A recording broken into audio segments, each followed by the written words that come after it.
So இந்த சேனலில் முறை ஒரு டிவி ரிவ்யூ நம்ம பார்க்க போகிறோம். என் பின்னாடி இருக்கிற இந்த டிவி தான். ஆப்வியஸ்லி இது பர்சனலாக என் வீட்டுக்காக வாங்கின டிவி தான். இது எல்ஜியுடைய ஒரு 65 இன்ச் 4K டிவி. இந்த டிவி எனக்கு என்ன மாதிரியான ஒரு எக்ஸ்பீரியன்ஸை கொடுத்துச்சு, இதில் என்னென்ன விஷயங்கள் இருக்குது, ப்ளஸ் என்ன மைனஸ் என்ன எல்லாத்தையுமே இந்த வீடியோவில் சொல்கிறேன். ஸ்டார்ட் பண்ணிடலாம்.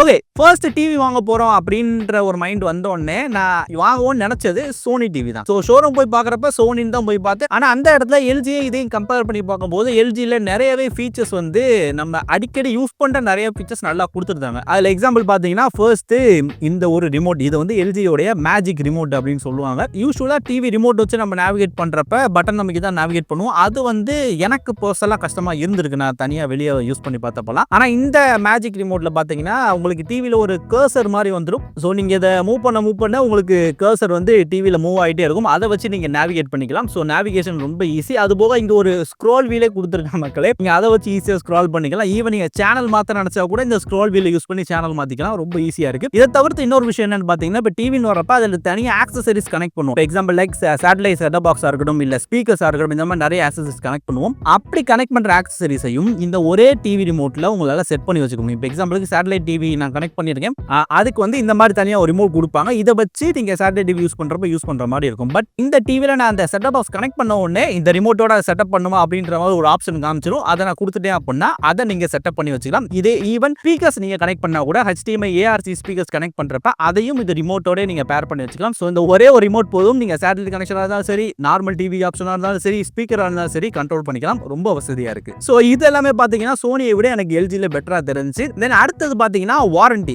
எல்ஜியோட வாரண்டி வந்து பார்த்தீங்கன்னா என்னோட ஊர்லேயே இருக்குது. நான் ஆல்ரெடி எல்ஜி ஏசி யூஸ் பண்ணுறதுனால அடிக்கடி சர்வீஸுக்கு கான்டாக்ட் பண்ணியிருக்கேன். டக்குன்னு வந்து எல்லாமே இப்போ வேலை முடிஞ்சிட்டு போயிருச்சு. ஸோ அதனால் இந்த சர்வீஸ் விஷயங்களில் எனக்கு ஆல்ரெடி ப்ளஸ்ஸாக இருந்திருக்கு. சோனின்னு பார்க்குறப்ப சோனி சர்வீஸ் சென்டர் வந்து என் ஊர்லேயே கிடையாது, மதுரையில் தான் இருக்குது. ஈவன் எதுவும் பிரச்சனை நான் கால் பண்ணா கூட 1-2 நாள் முன்ன பின்ன ஆகிறதுக்கான வாய்ப்பு இருக்குது. ஸோ இது எல்லாத்தையும் வச்சு பார்க்குறப்ப எல்ஜியில் வந்து எனக்கு பெட்டரான வேல்யூ கிடைச்ச மாதிரி தெரிஞ்சு. அண்ட் சோனி டிவி பார்த்தீங்கன்னா உங்களுக்கு இதே ஸ்பெக் இருக்கிற டிவி கிட்டத்தட்ட 5000-6000 ரூபா பிரைஸ் அதிகமாக கொடுத்து வாங்குற மாதிரி தான் இருந்துச்சு. இந்த ரெண்டுத்துக்கும் picture quality side by side வச்சு கம்பேர் பண்ணி பார்த்தேன் அப்படின்னா சோனியை விட எனக்கு எல்ஜி எந்த விதத்துலையும் குறைஞ்ச மாதிரி தெரியல. கிட்டத்தட்ட ஒரே மாதிரி தான் தெரியுது. ரொம்ப கலர் டிஃபரன்ஸா ரொம்ப லைட்டா தெரியுதே தவிர அந்த லைட்டா தெரிய டிஃபரன்ஸுக்காக 5000-6000 ரூபாய் எக்ஸ்ட்ரா பே பண்ற அளவுக்கு அந்த டிஃபரன்ஸ் எனக்கு பெருசா தெரியல. ஸோ அதனால எல்ஜி எனக்கு நல்ல வேல்யூ பட்டனால இந்த எல்ஜி டிவி வாங்கியாச்சு. ரைட்டா? ஸோ இந்த டிவியோட மாடல் பார்த்தீங்கன்னா LG UT80 அப்படின்ற ஒரு மாடல். அதுல வந்து 65 இன்ச்சஸ் டிவி. இது வந்து 4K டிவி. 4K நான் சொல்றப்போ இப்போ ரீசெண்டா அந்த QLED இல்ல OLED அந்த மாதிரிலாம் எதுவுமே கிடையாது.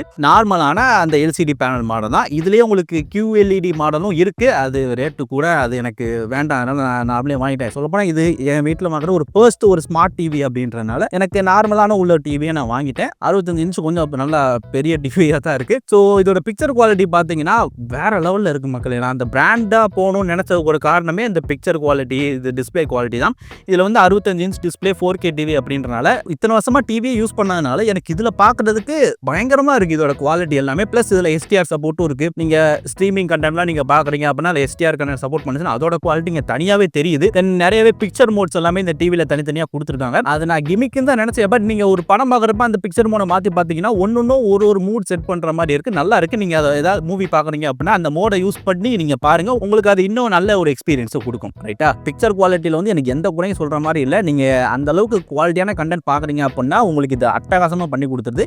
பிக்சர் குவாலிட்டியில் நீங்கள் பார்க்குற கண்டென்ட்டும் இருக்குது. இப்போ நீங்கள் சேட்டலைட் கனெக்ஷன் டிவி எடுத்தீங்க அப்படின்னா அதில் HD சேனல்ஸ் பார்த்தீங்கன்னா அப்போ அந்த குவாலிட்டி உங்களுக்கு கொஞ்சம் பெட்டராக தெரியுது. அதுவே நீங்கள் நார்மல் HDல சேனலில் இவ்வளோ பெரிய ஸ்க்ரீனில் பார்த்தீங்கன்னா அது உங்களுக்கு கொஞ்சம் மொய்க்கு தெரியுற மாதிரி தான் தெரியுது. அது இல்லாமல் நீங்கள் இப்போ ஸ்ட்ரீமிங் நெட்ஃப்ளிக்ஸ், Disney+ Hotstar இந்த மாதிரியான ஸ்ட்ரீமிங் சைட்ஸ் போயிட்டீங்கன்னா அதில் உங்களுக்கு நேட்டிவாகவே HD கண்டென்ட்ல ஓடும். அதை பார்க்குறப்ப அது இன்னும் குவாலிட்டியாக தெரியுது. ஸோ நீங்கள் டிவி வாங்க போறீங்க அப்படின்னா கண்டிப்பாக உங்களுக்கு இன்டர்நெட் கனெக்ஷன் இருக்கணும். அந்த ஸ்ட்ரீமிங் ஆப்ஸ் தான் இந்த டிவியோட ஒரு ஃபுல் பொட்டன்ஷியலை உங்களால் பார்க்க முடியும். ரைட்டா? நீங்கள் வெறும் சேட்டலைட் டிவியில் HD சேனல்ஸ் மட்டுமே யூஸ் பண்ணிட்டு இருந்தா கூட அது வந்து HD சேனல்ஸோட அவுட்புட் உங்களுக்கு 1080p தான். அதை அப்ஸ்கேல் பண்ணி தான் உங்களுக்கு டிவி காட்டும். அப்படி இருக்கிறப்ப அந்த ஃபுல் பொட்டன்ஷியல் நீங்கள் பார்க்காத மாதிரி இருக்கும். நீங்கள் ஸ்ட்ரீமிங்கும் போகிறப்ப தான் இந்த டிவியோட முழு பொட்டன்ஷியல் உங்களால் பார்க்க முடியும். ஓகேவா? தென் இது போக இந்த டிவியில் உங்களுக்கு 20 வாட் ஸ்பீக்கர் கொடுத்துருக்காங்க. இது வந்து ஸ்டாண்டர்ட் தான். என்னோட ரூமே கொஞ்சம் சின்னது தான். அப்படி இருக்கிறப்ப இந்த 20 வாட்ன்றதே போதுமான அளவு தான் இருக்குது. இதில் வந்து AI சவுண்ட் ப்ரோ அப்படின்னு ஒரு மோட் இருக்குது. இந்த மோடில் தான் இருக்கிறதுலே பெஸ்ட்டான சவுண்ட் குவாலிட்டி இந்த டிவியில் கிடைக்குது. அதை ஆன் பண்ணிட்டா அப்படின்னா நல்லா வாய்ஸ் எல்லாமே ஏற்றி கொடுக்க உங்களுக்கு மியூசிக் இந்த மாதிரி எல்லாத்தையும் உங்களுக்கு பூஸ்ட் பண்ணி கொடுக்குது. அது கேட்கறது கொஞ்சம் நல்லாவும் இருக்கு. அது வந்து பார்த்தீங்கன்னா மேக்ஸிமம் என்னோட ரூமுக்கு 20 தாண்டது கிடையாது வால்யூம். அதாவது அதிகபட்சம் 25, அதுக்கு மேலே போனால் ரொம்ப சவுண்டாக இருக்கிற மாதிரி இருக்கு. ஸோ அந்த 20 வாட் ஸ்பீக்கர் இந்த ரூமுக்கு போதும் தான். நீங்கள் அடிஷனல் ஸ்பீக்கர் வாங்குறீங்க அப்படின்னா அதுக்குள்ள வந்து கண்டிப்பாக இதை விட நல்ல சூப்பரான ஆடியோ கிடைக்கும். அதில் சந்தேகம் கிடையாது. அது உங்கள் விருப்பம் தான். தென் இது போக நீங்கள் கேம் ஆட போகிறேன், நீங்கள் கான்சோல்லாம் வச்சிருந்தீங்க அப்படின்னா அதுக்கும் உங்களுக்கு சப்போர்ட் பண்ணி நீங்கள் விளையாட முடியும். பட் இதில் 60 ஹெர்ட்ஸ் உங்களுக்கு சப்போர்ட் பண்ணும். பிளே ஸ்டேஷன் கான்சோல்ஸ் அப்படின்னு 60 FPS மேக்ஸிமம் எல்லா கேம் ஓட போகுது. அது ஓகே தான். பட் நீங்கள் பிசி மாதிரியே எதுவும் கனெக்ட் பண்ணுறீங்க அப்படின்னா அப்போதான் உங்களுக்கு இந்த 60 FPS கொஞ்சம் நெகட்டிவாக தெரியும். ரைட்டா? ஸோ இந்த 60 ஹெர்ட்ஸ் இருக்கிறது உங்களுக்கு கன்சோலுக்கு ஓகே. கன்சோலுக்கு உங்களுக்கு தனியாக கேமிங் மோட் மாதிரியும் ஒரு ஆப்ஷனும் இருக்கு. இது இல்லாமல் நீங்கள் கிளவுட் கேமிங் பண்ண நினைச்சாலும் NVIDIA GeForce Experience அப்படின்னு ஒரு ஆப் உங்களுக்கு இதோட இதில் கிடைக்கும். அதில் நீங்கள் சப்ஸ்கிரைப் பண்ணிட்டீங்கன்னா கிளவுட் கேமிங் பண்ண முடியும். உங்களோட இன்டர்நெட் கனெக்ஷன் அவ்வளோ பவர்ஃபுல்லாக இருந்துச்சு அப்படின்னா. ரைட்டா? அப்புறம் இந்த டிவியில் ப்ராசஸர் அப்படின்னு பார்த்தீங்கன்னா Alpha 5 AI ப்ராசஸர் கொடுத்துருக்கிறதா சொல்லியிருக்காங்க. ரேம் வந்து 1.5 GB அளவில் இருக்கு.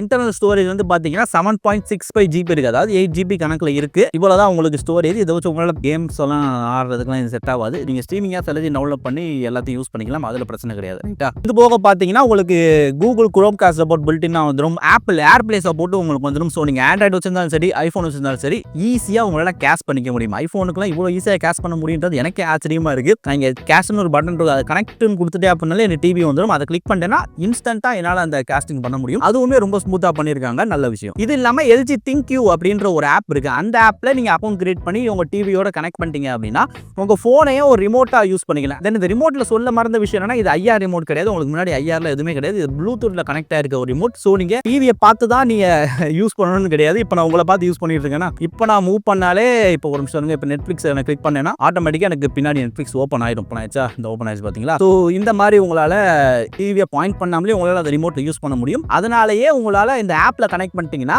ஃபோனையுமே ஒரு ரிமோட்டாக யூஸ் பண்ண முடியும். ஈவன் உங்கள் ஃபோனில் IR இல்லைனாலும் உங்கள் ஃபோனை வச்சு உங்களால் அந்த ஆப் மூலமாக ரிமோட்டாக யூஸ் பண்ணிக்க முடியும். ரைட்டா?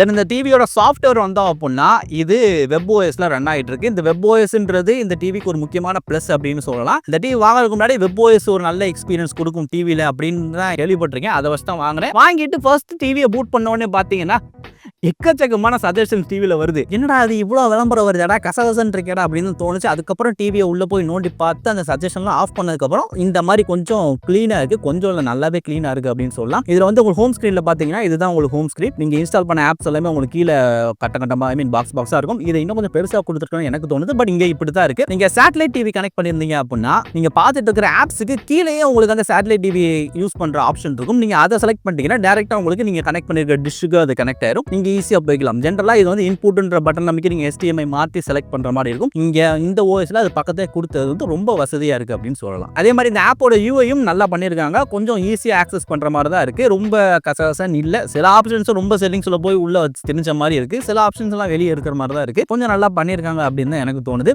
எஸ், இப்போ வந்து நான் இந்த webOSோட ப்ளஸ் சொன்னேன். இந்த டிவிக்கு webOS எந்த அளவுக்கு ப்ளஸ்ஸாக இருக்கோ அதே அளவுக்கு மைனஸாகவும் இருக்குது. இது OS பிரச்சனையா இல்லை டிவியோட ஹார்ட்வேர் பிரச்சனையா எனக்கு தெரியல. பட் இந்த webOS வந்து இந்த டிவியில் வந்து ரொம்பவே லேகாக இருக்குது. நிறைய நேரங்களில் ஆப் ஓப்பன் ஆகிறதுக்கே ரொம்ப டைம் எடுக்குது. இப்போ இந்த டிவி ஆஃப் பூட் பண்ணிவிட்டு நான் டக்குன்னு யூஸ் பண்ணேன் அப்படின்னா ஒரு செகண்ட் இதுக்கே புரிய மாட்டேங்கிட்டே என்னடா பண்ணுற நில்றா அப்படின்ற மாதிரி இது திணற ஆரம்பிச்சிருது.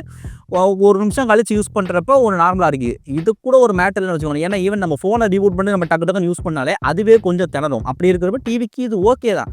பட் சில நேரங்களில் ஆப் ஓப்பன் பண்ணுறப்ப கூட நம்ம ஆப் ஓப்பன் பண்ணிட்டு இப்படியே பார்த்துக்கிட்டே இருப்போம்.